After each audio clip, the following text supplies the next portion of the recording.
Hi everyone, welcome to the community classroom. This is Dr. Tracy McCarthy, psychologist, attorney, and educator. We're going to address some new issues that have come up related to slavery denial. There seems to be a bit of persistence going on with this, and people are really digging their heels in. It's unclear why so many people are digging their heels in, particularly when the individuals who are making these assertions, they don't understand themselves as being descendants of anyone who was enslaved. And so there are a number of questions related to how individuals could have been transported from Africa or anywhere else on a ship. How could this have possibly occurred? And so we are going to address some of these questions and hopefully put some of these things to rest. Now, one of the things that people are encouraged to think about is this. This behavior of slavery denial, some of these agendas that are going on within a particular community, and these would be those individuals who are identifying themselves as brown Indians. The question is this: what is your mission? What is your individual mission in life? What is your collective mission in terms of your family, your clan, in terms of your nation building? What is your mission? What are your goals? What are your measurable objectives? What outcomes are you all looking for? And the next question is the behavior that you are engaging in, is it helping you to achieve your goals? Or is the behavior serving as a distraction and a derailment in terms of achieving your goals? And so these are some questions that people need to start asking themselves, particularly when you're entrenched in dealing with issues that really have nothing to do with what might presumably be your goals in life.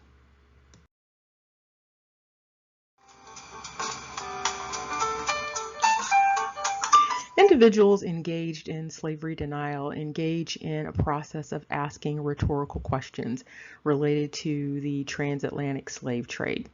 And so these two questions tend to revolve around things like, how did enslaved individuals travel on boats to America? How was that possible on wooden sailboats? Now, this is a good question, but we're going to address that. And the other question is, how did this happen when slavery actually occurred in reverse?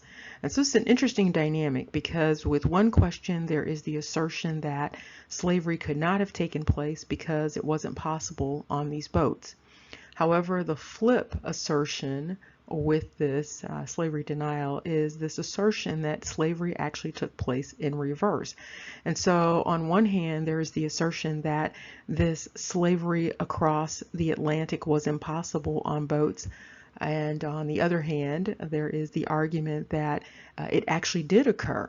And it was possible, but it only occurred in reverse. And so the boats were only able to travel away from America, but not to America. And so here are two questions to think about. These are critical thinking questions related to the transatlantic slave trade. The first question is, how did the adventurers, the settlers, the conquistadors, and the colonizers travel to America on those same types of boats? And so if it was possible for this to happen, is it possible cognitively to extrapolate and think about the possibility that the slave trade occurred in a similar way, on similar boats, requiring similar provisions? The other question to think about is, how did the slave trade go in reverse if it could not go forward?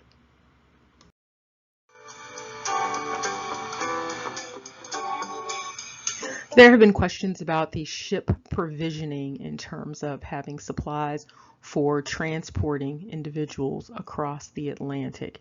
And so here are some foods that have been identified as foods that they used on board the ships in order to transport people over, in terms of immigration ships or convict prison ships, and sometimes the slave ships. And so you have cured mutton, salted or dried food, lots of flatbread, sour milk, beer in kegs, butter and soft whey cheese, and raw materials for porridge. Now, water was in short supply, and that was the purpose of the significant amount of beer in kegs.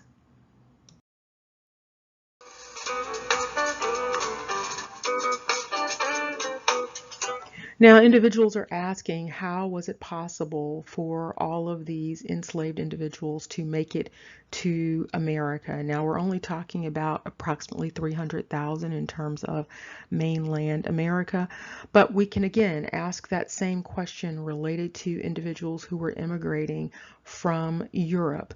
And you can see here that there were millions of individuals that immigrated. So millions of settlers, millions of colonizers that made it over on those same boats, as you could see when we were looking at the convict ships.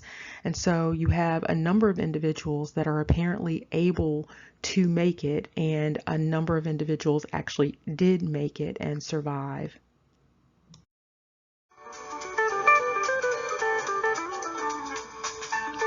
For those who continue to have questions related to the data in terms of enslaved individuals and free persons of color, those individuals are encouraged to look for themselves at the census data. This will be the last time that we will be addressing slavery denial, these particular types of questions. But here you can do your own research, and you can see the census data for free individuals, for enslaved individuals. You can see it across the board, and you can see the growth starting at 1790 with that census, and you can see the incremental growth with each census up to here. You have 1860, and you have almost 4 million enslaved individuals, and you can see that you have approximately 500,000, so you have 500,000 of free individuals who are considered free persons of color. And then when you combine that data, you can also see that in 1860 you have well over 4 million individuals when you include both free persons of color and enslaved individuals.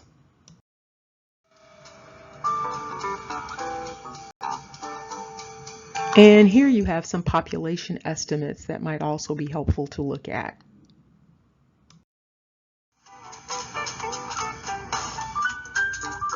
There are even estimates related to phenotype and status. And you can also see information down at the bottom related to the number of individuals identified as free persons of color that immigrated to Liberia between 1820 and 1856.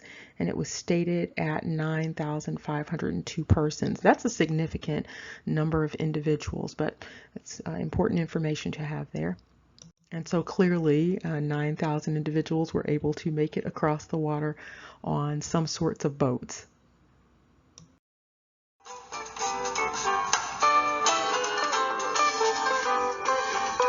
And here you have census information related to the intermixture of white and African descent. And you have the information down below. And then one of the problems that's going on here is they are conflating white with European and African with black. And so that is a problem. Of course, you already know that. But anyway, you have data here that is now related to color. And so now they have blacks and mulattoes, and they have that data there. And so again, if you want to look at the data for yourself, if you are struggling with this dynamic of slavery denial, you can actually pull up this information with the census on your own.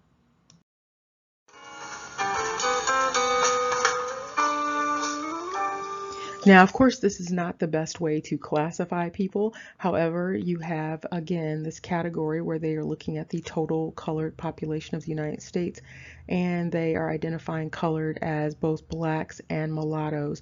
And so they are looking at color, and so therefore individuals who identified as Indian were also classified in this category because at one point in time they didn't have the multiplicity of categories that they have now, and so there was just this identification as quote-unquote white or identification as quote-unquote black or mulatto. And here you can also look at data related to the different classes of people based upon quote unquote white or quote unquote black or quote unquote colored.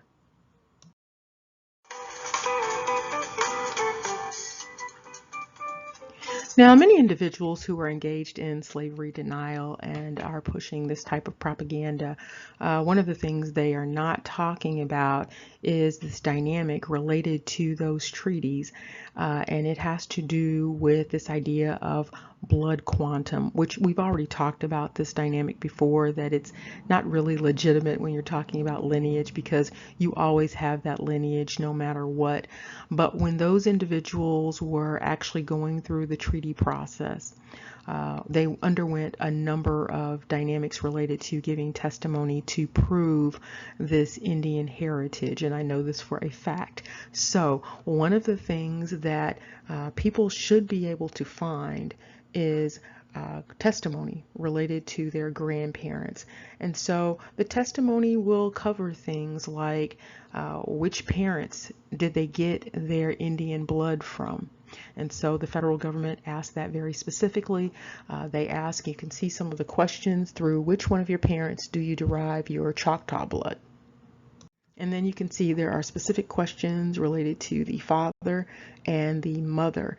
And then there is a question related to the percentage of Choctaw blood the individual has or they are claiming. So each grandparent would be asked this question. And so you see also questions related to the mother. And then there's a question related to cultural continuity. And so there's a question about the language. Did your parent, your grandparent, speak the Choctaw language? And so from this testimony, individuals should get a number of things. First of all, they will find out through the testimony the extent to which they have ancestors that were or were not actually of an Indian lineage. And so in the testimony, you get to give information related to whether or not there is African heritage, whether or not there is European heritage. And so the testimony covers quite a bit. It also covers this dynamic of having enslaved ancestors. And so there are questions on there related to, in terms of this testimony, related to the extent to which anyone had any enslaved ancestors, or the extent to which the person being deposed, or whoever's giving this testimony, there are questions related to their possibility of having been enslaved. And so those individuals who are identifying themselves as having, found their Indian ancestors and found their nations, they should also be able to find this testimony. And to reiterate, many of the people online, you don't know them, and so you really don't know their backgrounds. You don't know what agenda they have in terms of the information they are presenting. Many people are online because they are seeking to get funding for something, and so you have to understand what the agenda is when you are receiving the information. This is not about having a particular level of education. This is really about being diligent in doing your own work in terms of understanding your own ancestry. And so again, you have to know these things for yourself. You can't get the information from other people, particularly people online who do not know you. They don't know anything about your ancestry, and they are talking in generalities. It really has nothing to do with you and your ancestors. And so again, you need to find out for yourself. And remember, knowledge is power. Take care and see you soon.